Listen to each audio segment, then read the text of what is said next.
Hello and welcome back to the From the Terrace podcast and another episode of Champ Talk. This is the second time I'm doing this intro as I'm an incompetent host. Today I'm joined by Mr. Regan Valet as ever. You right, mate?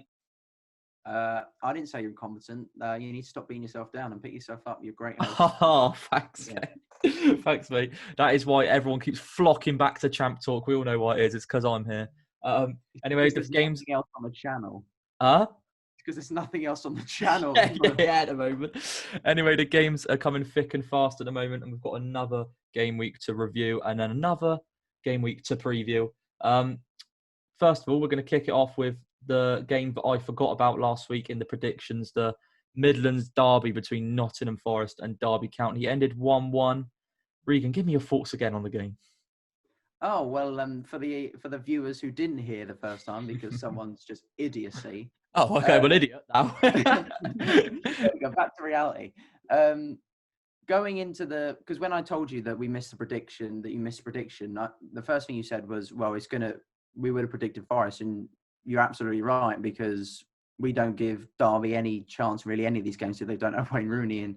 And against a team like Chris Hughton, who is known for getting the best out of his players and such, and he did in his very first game, haven't really seen that since then. It's good achievement for Lyle Taylor to get off the mark for his new club. Because usually the first one's usually the hardest to get, and hopefully for him the goals will start coming from there. But I didn't see a lot of really spark or anything from Forest. But fair play to Derby. Like I said, against with a Wayne Rooney-less team, it's going to be difficult, and they got a point against a team that, on paper, is just quite a bit better than them. Yeah, I completely agree. I think Derby were quite unlucky not to get that second goal. They got that second goal ruled offside as well. But I think the thing to take from you are right. In Derby County, we don't really have much confidence in them at all anyway, even with Rooney in the side. So without Wayne Rooney, it's a bit of you're sort of wondering what they've got left. Apart from their young players are good, don't get me wrong. Some of the best young players in the league, but you can't just rely on these young guys to be good enough to take you into like a playoff place, which is what Derby usually sort of aim for. We were there. We praised Chris Hughton plenty after his first game in charge, beat Blackburn 1-0. But since then, it's been 2 draws. Chris Hughton, it's going to take time for him to actually get his full stamp on that team, isn't it? Yeah, definitely. I'd say give him maybe the January transfer window is where he does a lot of his business. Maybe bring in quite a few players on loan as such, and maybe options to buy at the end, because he didn't really have much of the transfer window. I think he had a couple of days or a week or maybe. So that's not really a lot. It's not a lot of time to bring players in. So yeah, I'd say give him January, maybe even next summer to really grab a hold of that team. Yeah, you can't expect anyone to make although I'm sure he will make an instant impact in terms of rallying the players. You can't expect anyone to mount any sort of promotion bid when it's not their squad, it's not their players, and they've only just taken over. Before we move on from Forest, though, have you seen the rumours that Sabri Lamucci has moved to a club in Asia and he wants to bring Lewis Graben with him? We've seen Lewis Graben make moves for money before. I mean, could you see that happening in January? And do you think Chris Hughton would mind that happening? Do you think he might use that money to get another striker? Do you reckon he'd rather keep hold of Graben? It depends what Chris Hughton wants in that team. If he wants to change formation, just have Lyle Taylor up front and just develop him out and out and make him become one of the best Championship strikers there is, because he has the potential to be that, no doubt. And like you said, Lewis Graben is notorious for basically getting his money moves. And I could see that happen, because if Hughton wants to grow his younger players, we've seen quite a few times, he focuses on youth as well as experience. And if he can get a lot of money in and he can reinvest it elsewhere, why not?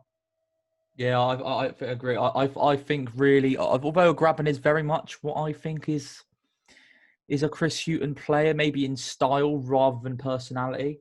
I thought he'd have wanted to keep hold of him, but if he's promised, and we know those owners do invest money, if he's promised the money from Graben to reinvest into the squad, I'm sure he'd probably take that, wouldn't he? And he'd probably fill out his squad with more players that he's accustomed to. Moving on to the next game.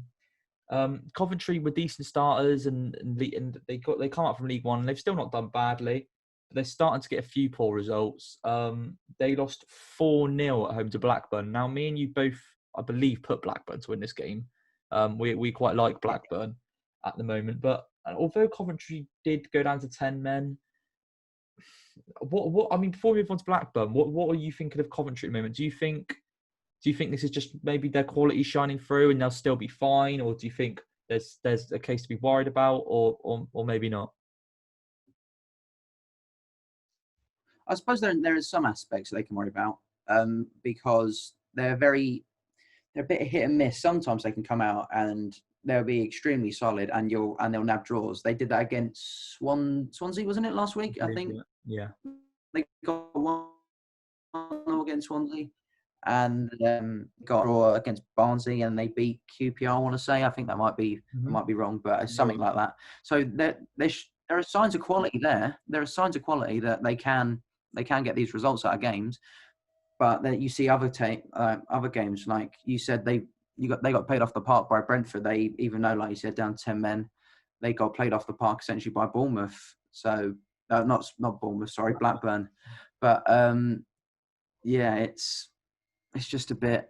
I don't really know what much to say. They need to get some consistency if they want to make a claim for survival in this league. Moving on to Blackburn, me and you, we rate Blackburn. I think I put them 13th in my early predictions, but we rate Tony Mowbray. We like Blackburn. We just thought, I think both of us maybe thought that there's just not a consistency to Blackburn that gets them into the playoff places, although we like them as a team. Thoughts on them so far this season? Like we said, this is weekly. I know our opinions are changing all the time, and yeah, they're changing all the time, and it's so easy to change your mind that easily. 1 minute they're winning, 1 minute they're losing. But from what you've seen so far, can you see them being? Have we got them wrong? Are they actually going to get some consistency this season? Do you think they're playoff, not just contenders, but someone who really has got a strong chance of getting in there? Or do you still have the opinion of they're not quite there yet? This Blackburn team right now reminds me of an Atalanta in Italy, where they will score goals. They will score goals for fun, but sometimes they do occasionally let silly goals in. And I haven't seen that this season from Blackburn. There was the 4-0 against Coventry, the 4-0 Derby, and 5-0 Wickham. Was it 5-0 against Wickham? Yeah, I believe so. Yeah. I think, so yeah, if they can keep that solid defence, then I don't see, and they can keep scoring the way that they have been. There's no reason to say well, they won't get playoffs. But you look at the teams that they've played that will potentially be around them later in the season. They lost to Watford, and quite frankly, got played off the park by Watford, and they lost to Nottingham Forest, even though it's Chris Hughton's first game. It's a loss at the end of the day. But I said in our predictions, it's these type of games where your players like your Sam Gallaghers and your Armstrongs, they will literally guide you through those games, and they got 3 out of the 4 goals when Armstrong got 2. And if they can do that against those teams lower down, they're like your Rotherhams and like your Wickhams and your Sheffield Wednesdays and your QPRs and whatever, they could easily just smash those teams. And then looking to the teams higher up, you think maybe in the future, if they keep these results together, maybe make a run for it. I think the thing with Blackburn is the first thing you've got to do in this championship is win the games that you're expected to win. And so many sides get up the top, get undone by just losing silly matches. And I know the championship is a very competitive league, but like I said, Blackburn should be beating Coventry. They've done that very well. What I like about Blackburn is they're very relentless in that nature. I think a lot of the top clubs who maybe are better on paper than Blackburn, who are going to be going for promotion, can sometimes be done just because clubs maybe come play a different way against them. Maybe clubs certainly stick like 10 men behind the ball, and maybe the bigger club, like I'm saying, like a Brentford, like a Norwich, I get a bit, I'm trying to use the word naive and sort of underestimate their opponent. It can happen. Whereas Blackburn, although are a very good side, have got a very good manager, Tony Mowbray, I think maybe these lower sides don't take them as seriously as the likes of Brentford, Norwich, Watford, Bournemouth. And that actually plays into their hands. And it means that these teams try and attack Blackburn. And Blackburn, if you try and attack them, you're going to have a nightmare because Adam Armstrong's pace on the counter-attack, the relentless nature of how they play, they are a very good side. And Tony Mowbray's got them brilliantly drilled. But like we said, you mentioned, they've come up against the top sides. And when they've come up against the top sides in Nottingham Forest, in who else did we mention? At Watford, they've come unstuck. So I think Blackburn are certainly going to be in the chasing pack, like I thought they would anyway. I want to see Tony Mowbray get some results against the bigger sides before I maybe put them into the playoff places. Because don't get me wrong, on paper and how they're playing, that team is a top 6 team at the moment. But if you don't get results to go with it against the bigger sides, those are valuable points that are going to see you outside the playoff places. But certainly Blackburn are a team to be worried about. I'm really worried about when Brentford play them. Just before we move on, though, we've mentioned Adam Armstrong a lot, and I think he's one of the best players in the league. But Harvey Elliott also scored on loan from Liverpool, and you know about him because he was at Fulham 4. Do you think he's going to be a seriously good player in the Championship? Do you believe all of the hype? Or No. Or not? No? No, not in the slightest. I think I didn't see anything of Fulham because, quite frankly, he didn't really play for Fulham. Yeah. And just because he became the youngest ever player to play in the Championship because he was like 15 or something, there's the bigger clubs just like Liverpool and your Man City. As soon as they see a young player, or like we saw with Sessegnon and Spurs, even though they left a bit longer, it's a little bit of quality and go, yeah, we'll have him and we'll profit off him in the future. And that's exactly what they're going to do with Harvey Elliott. I don't think he's anything special in the slightest. And that might just be because I've grown up with Alex, and Alex absolutely hates him with a passion. And he tells me all the time that he's one of the worst footballers he's ever seen. So fair enough. But that might just be me being biased because I haven't really seen it from an outside point of view. If anyone has seen him play, because I certainly haven't recently.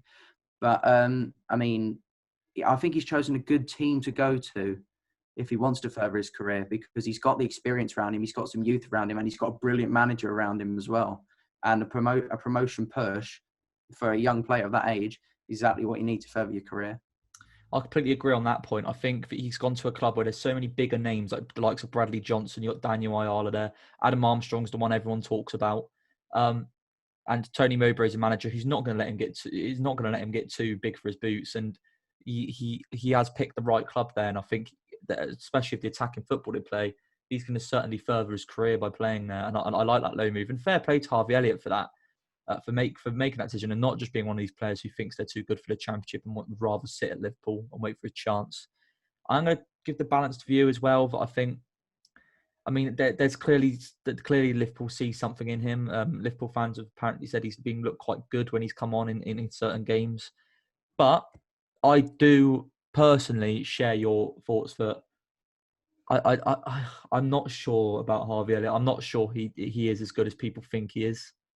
And I think it is very much a case of one of those ones where Liverpool found a player and in 5 years' time, people will be saying they've done some brilliant business again and they've sold him on for £20 million to a Championship club or a lower Premier League club. And if that's his ceiling, fair enough. And it's nothing against Harvey Elliott, but I don't think this is a low move where he comes out of it and then goes straight into the Liverpool lineup or along those sort of lines. I really think he's probably a decent player. But I don't believe the hype is really there. And I think this is very much a signing for Liverpool, which is in the form of trying to make money rather than trying to develop a player to be in their squad. The last game we're going to do before we get on to Tuesday and Wednesday night's fixtures was Stoke 3, Brentford 2. I'm going to go on a bit of a rant about this game, but I would like Regan's sort of unbiased thoughts first. I mean, I think, Regan, before you give your thoughts on Brentford, actually, because I'm going to give plenty more thoughts on Stoke, because Stoke have actually got a few results back-to-back now and are starting to climb that league. Yeah, we saw towards the back end of last season, even though it was down to mainly Nottingham Forest's downfall, that last game of the season, Stoke can put in those results against strong teams, and they can, even though there's the whole stereotype with Stoke that they're boring, etc., 1-0, 0-0 or whatever. Recently they have been scoring a lot of goals. I mean, they scored 2 against Barnsley, which isn't hard, but that's still 2 goals. They beat Luton 2-0 and they scored 3 against one of the best, even though didn't have Pontus, one of the best defenses in the Championship, if not the entire EFL. So fair play to them. I mean, their goals came completely unanswered until the 70th minute. So I can only give praise to them. And maybe your prediction, even though you called it a bit stupid to start with, may be a good one. Yeah, I've got to say fair play to Stoke. I mean, I think very much the downfall of this game was Brentford, and Brentford were their own undoing. But you've got to beat what's in front of you. And Stoke put 3 goals against, like you said, one of the better defences in the league. And they controlled the game for 60 minutes. Like, it wasn't one of these games. Although I think, like I'm going to mention in a bit, there was other factors that led to this. Brentford didn't really lay a finger on Stoke for 60 minutes. It wasn't one of these games where Brentford was sucker punched and unlucky. Stoke were a better team, so you've got to give it to them. Maybe my prediction of 4th's not looking too shabby now. Anyway, although I do want to mention actually, Stephen Fletcher, great son, I really like. James McClain has said about him the better.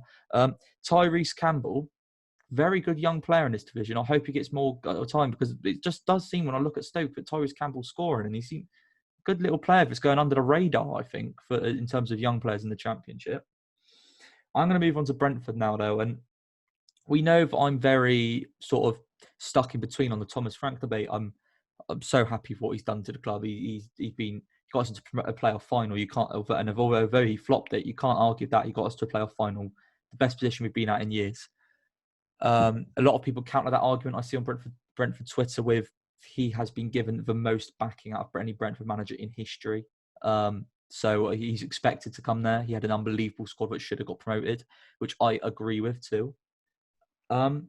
But it was yesterday was Regan knows from the start of last season, the season that saw Brentford finish in the playoff final. The first 10 or so games we played a 5 at the back system, and I was telling Regan, I was going, Regan, he needs to play 4-3-3. He needs to play. What is he doing? I could see it as a fan. A lot of fans sort of clocked onto it after 5 or 6 games. I don't mean to be like the first game against Birmingham. I said he should be playing 4-3-3. He should be. It's what works for this team. And we were poor. We were struggling to score goals, and everything you assume is good about Brentford with this creative football play, having 20 plus shots every game, just wasn't there. It was like they lacked numbers in midfield. They struggled to dominate the ball, and it was a lot of just passing around the back. And Thomas Frank and his team selection on Saturday decided to go for that 5 at the back system again for the first time in ages, and shock, we were 3-0 down after 60 minutes while playing it. I don't understand the decision. Pontus Jansson's out injured, and instead of just bringing in Mads Bech Sorensen, who looked solid for 30 minutes against Sheffield Wednesday and didn't concede a goal, and that system looked fine, he decided to go for it back, throw Charlie Good in, who I feel sorry for. Didn't look like he was very good, but he's a centre-back who we've signed from League Two, and I know we rate him highly, but you don't throw him in at right centre-back in his first game in the Championship. That is just criminal, and Brentford were just once again struggling to get out of their defence. The midfield, it doesn't matter who your midfielders are. It was Norgard and Jensen last season. It was Vitaly Janout and Josh Da Silva this season. 2 midfielders, unless you're playing a 4-4-2, and a lot of managers know how to play that, unless you play 2 centre midfielders, especially in a team that wants to dominate the ball, does not work. It does not work. And everything that's good about Brentford is quick football, keeping the ball, just passing teams to death. And you lose every bit of that when you played a 5 at the back and 2 in midfield.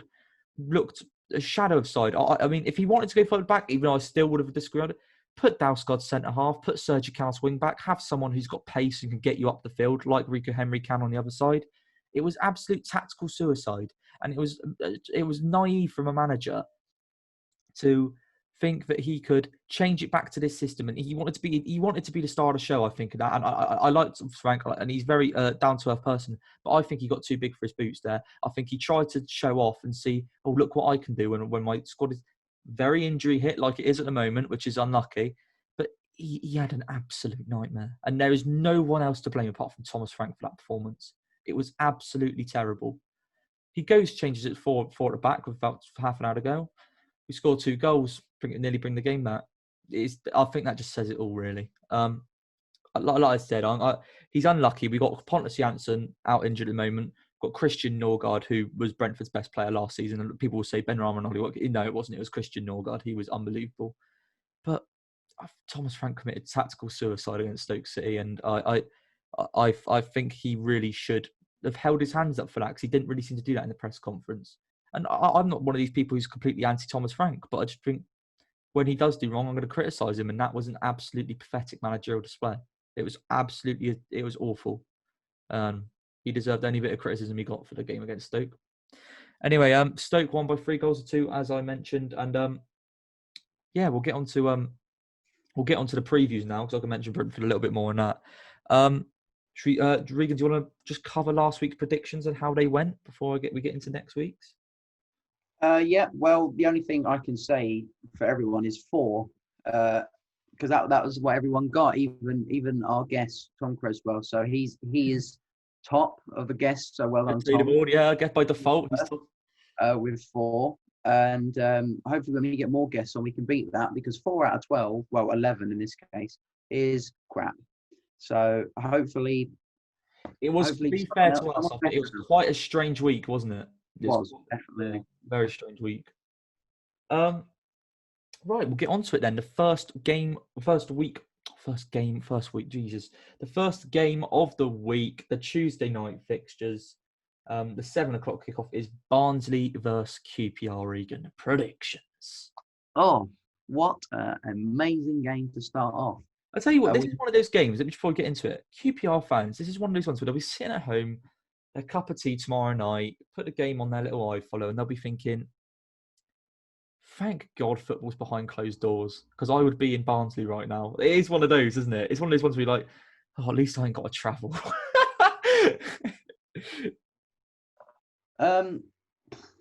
For the game itself, everything I've said about Barnsley since Struber left is wrong, because even though they're undefeated in 3, it's 3 draws. So, but that's still something at least, especially against Millwall at the Den. I wasn't expecting that. You see the goal from Alex Mower?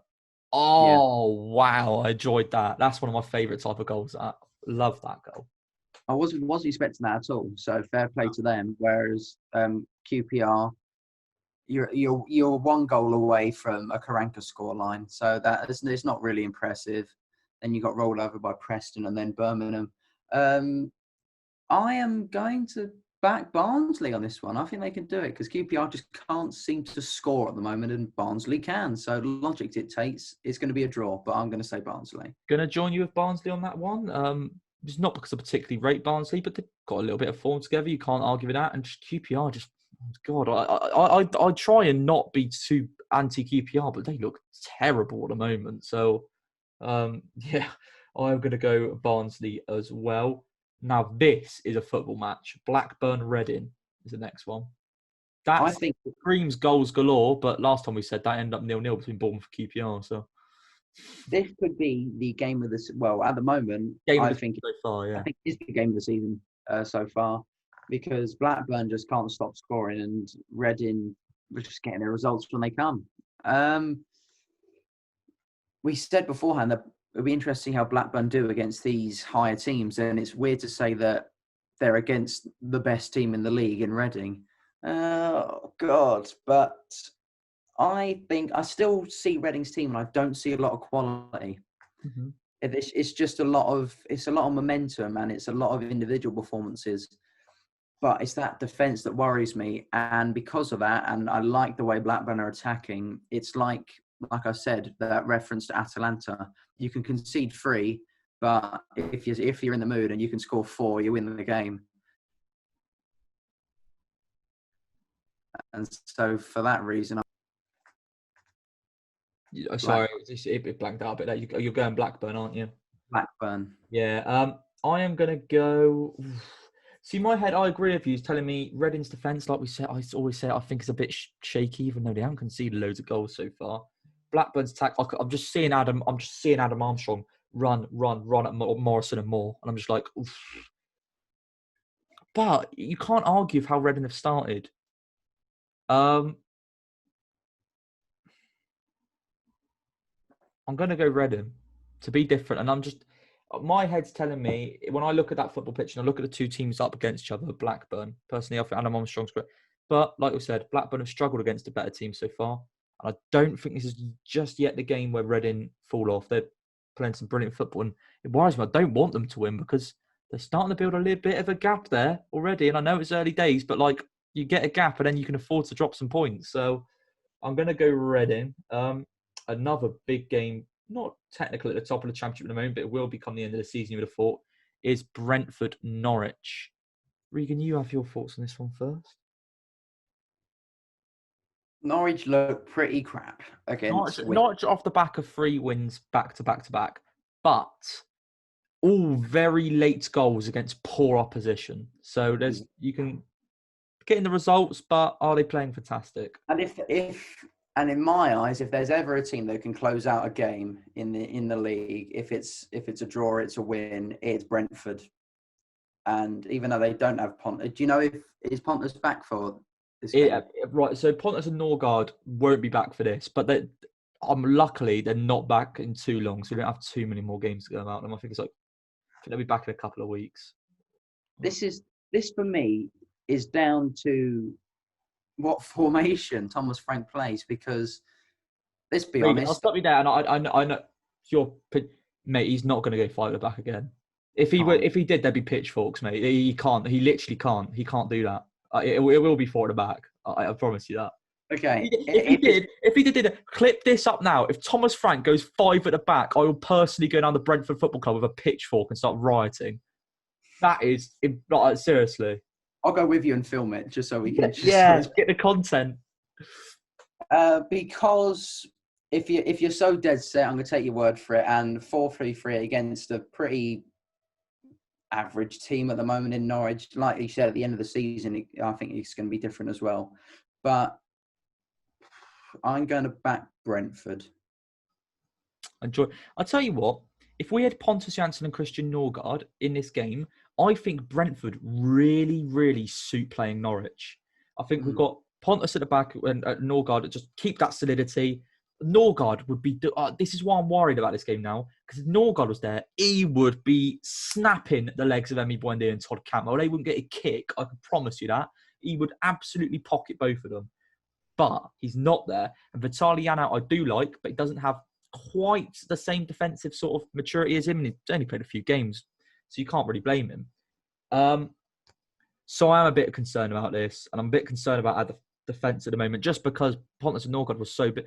If you look at the games where Brentford conceded a lot of goals in, it's when Norgard's not playing. It doesn't matter if Pontus is, it's when Norgard's not playing is the problem. And because he's not going to be playing, I don't think I'm going to go a draw. I think we'll have a high scoring draw. I'll tell you what I want to see, though, from this game. Marcus Forss needs more minutes. And don't get me wrong, Ivan Toney can't be dropped. I would not be fully against... I think our wingers play quite narrow. I would not be against Marcus Forss playing in off the left and play him and Toney up front. We have probably the 2 best strikers in the league. I said last week we've got the best striker. We've got the best 2. So, I'd quite like to see that happen. But I'm going to go draw for Brentford and Norwich. I think we can certainly get at their defence. Middlesbrough Coventry.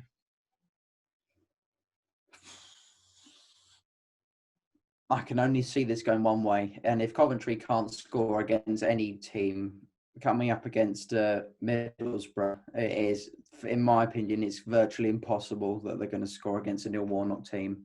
And Neil Warnock will just find a goal too somewhere, because that's just what he is. That's just what he gets out of his team. So I'm going to edge a 1-0 or 2-0 Borough win. Yeah, I'm going to go Borough as well. Same reasons, just to keep it going. Swansea Stoke.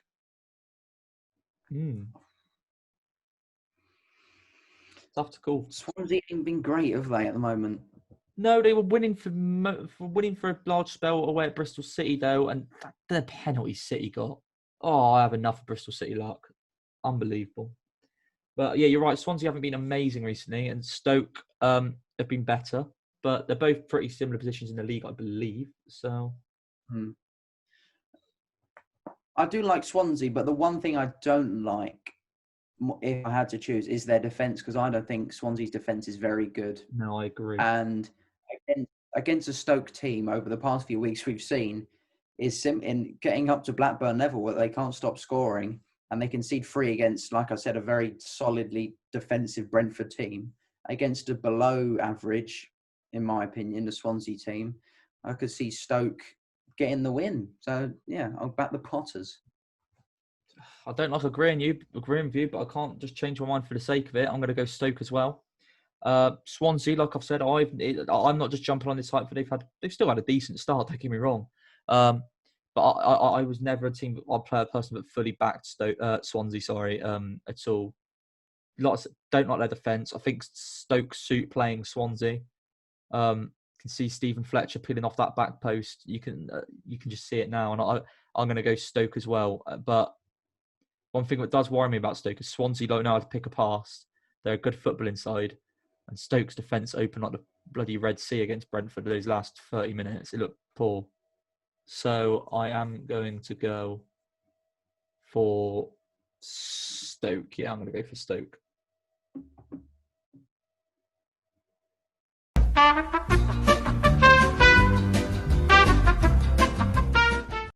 Right, you may have experienced some technical difficulties there, thanks to Virgin Media, the worst internet provider. Actually, that's harsh. They're not the worst internet provider.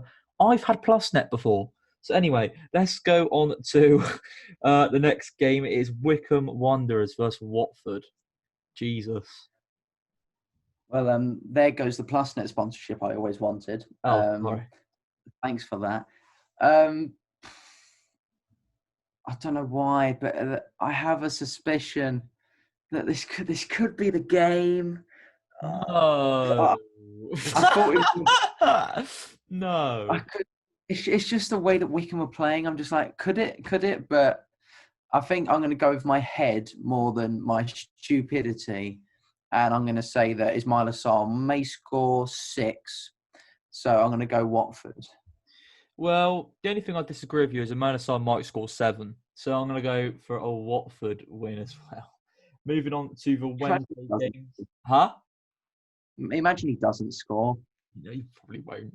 Moving on to the Wednesday games, you've got Preston, Millwall. Preston found a little bit of form you could find last couple of games, and Millwall coming off the back of a draw at home to Barnsley.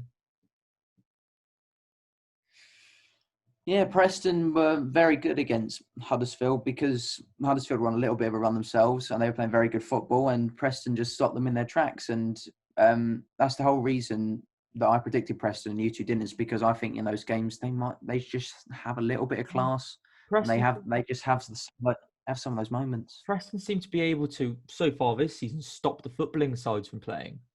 But they lost to Cardiff, who were more of a side like Millwall. So Exactly. So it's kind of like flipping a coin on this, because I don't really take Millwall's form into it, because Millwall just one of those teams that can just show up whenever they feel like it and batter teams, but they're also one of the teams that don't show up and just roll over for these type of teams.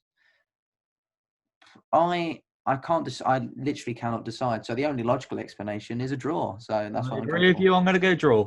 How boring. Next one's Birmingham Huddersfield. Don't know what to think, because I know we praised Huddersfield, played some good football recently. Still a team that I predicted bottom of the league. Birmingham, an absolute bore to watch. I mean, Regan, are you going to stick with your logic if it's going to be 1-0 either way because it's crank football? No. Oh, okay. I think this is a type of team that, under the style of play that they play, Huddersfield could walk over Birmingham. So that's what I'm going to predict. Okay. I sort of agree with you, and I'd like to agree with you, but I still think Huddersfield's defence against a big long ball from Birmingham and just corners, and I think I'm going to go draw. I think it might be a game where Huddersfield dominate, and you're very right. If Birmingham don't come out the traps, Huddersfield are going to they're going to try and sort of, I don't know, what do you call it?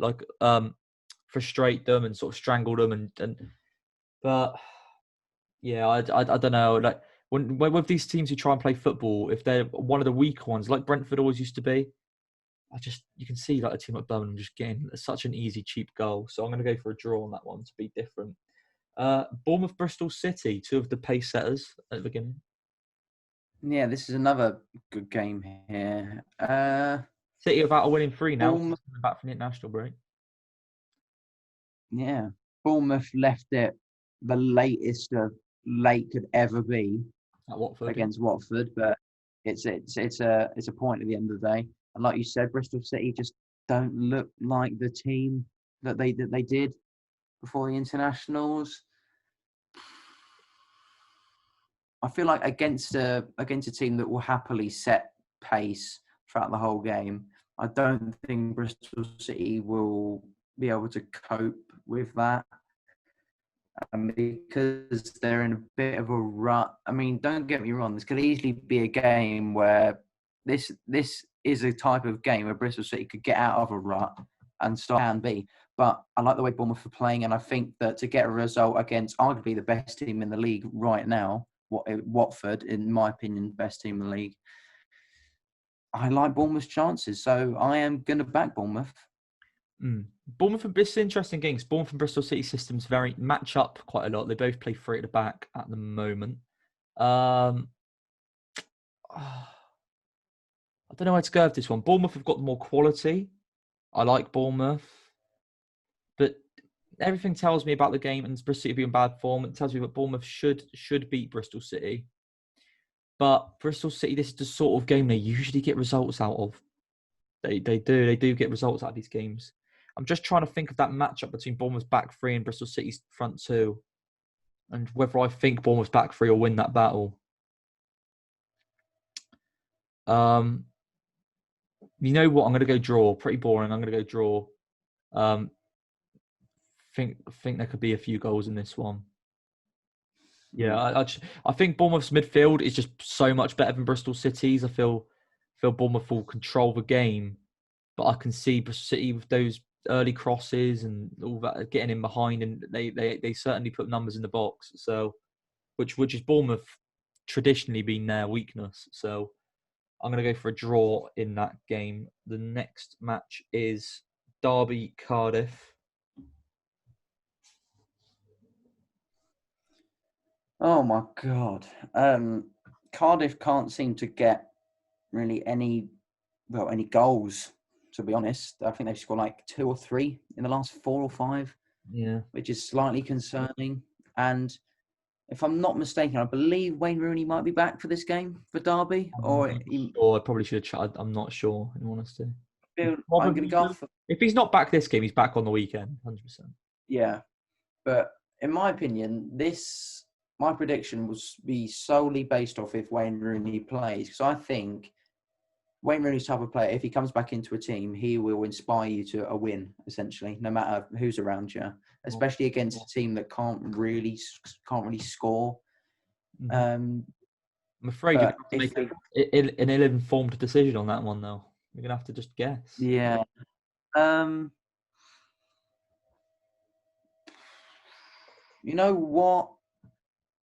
Rooney or Rooney less. I'm going to back Derby County. No chance. Going Cardiff. I wanted to push you into that. I'm 100% going Cardiff on this one. Kiefer Moore. Bang! Bullet header. Oh, yes. Bit of that, please. On my Wednesday night. Second from last penultimate game, Luton, Nottingham Forest. Strong starters, Luton. Did they win at Sheffield Wednesday? I believe they did. Yeah, they did, yeah.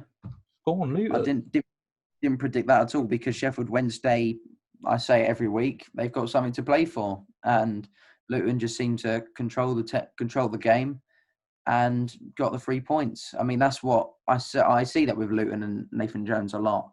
So I feel like they are coming up against a Chris Hughton side this week. Exactly. If Luton grab hold of the game early on, I could see them get a result, but I still look at that team and I don't see too much quality. And I look at the Forest team and I see a bunch load of quality. It's just a case of if they can play together, all that quality. Because at the moment, I have not seen many signs of it. But if there's ever a team that these individuals can show quality against, it's a team like Luton. And because of that, I'm going to back Forest. I'm going to go draw on this one. And finally, we'll wrap up this relatively long episode of Champ Talk. It is Rotherham United versus Sheffield Wednesday. Yorkshire derby, Regan. That's one to get the blood pumping. What are we saying? I mean, the fixture itself definitely isn't one to get the blood pumping. No, my blood's gone cold. Like, do you know what I mean? I'm going to just go off the fact that Rotherham are a bit crap and Sheffield Wednesday still have stuff to play for. So I'm going to go with Sheffield Wednesday again. I'm going to join you on Sheffield Wednesday for the exact same logic. That's our predictions done for this week. We will be back with another episode probably Friday morning previewing next game week's fixtures. It was game week. We're coming up to game week 9 now, aren't we? This was game week 8. We're coming up to game week 9, I believe. God, we're getting through these championship games. We certainly are. And then we're going to have another Tuesday night load of fixtures in the week after. And then me and you can have a little break from these championships. Which we'll be commentating on those games. Oh, we certainly will. That is actually Brentford are going to be playing in their new third kit for the first time in that game at home against a team that usually wears white. Interesting decision, but there you go. Anyway, that is this episode of Champ Talk over. Remember to like the video if you did enjoy. Subscribe to the From the Terrace podcast YouTube channel and leave us a rating on iTunes. And we'll see you in the next Champ Talk.